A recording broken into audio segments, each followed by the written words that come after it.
โชคใจเย็นใจเย็นเดี๋ยวก็โชค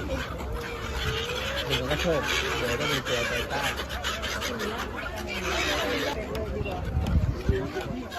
เห็นไหมปลากินเรียบเห็นไหม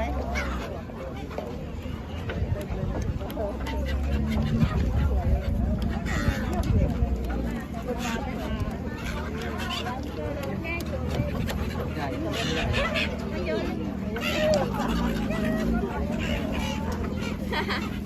ไม่คิดว่าเราจะ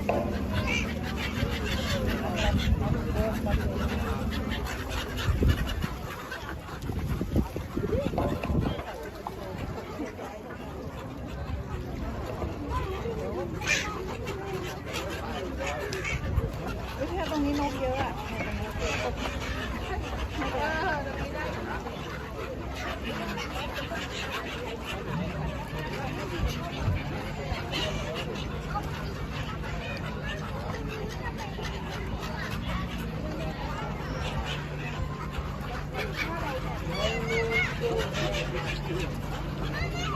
ไปร้านนู้นไหม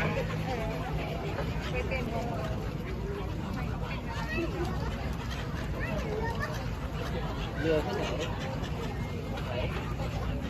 เรือนู่นในใจนู่นเหรอยังไม่รับเลยเรื่องรถยนต์ของน้าของข้ามันโฉบเลยนะ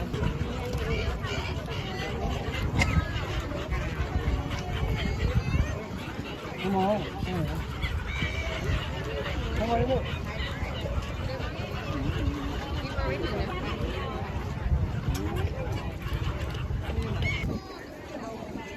พูดเหมือนไหน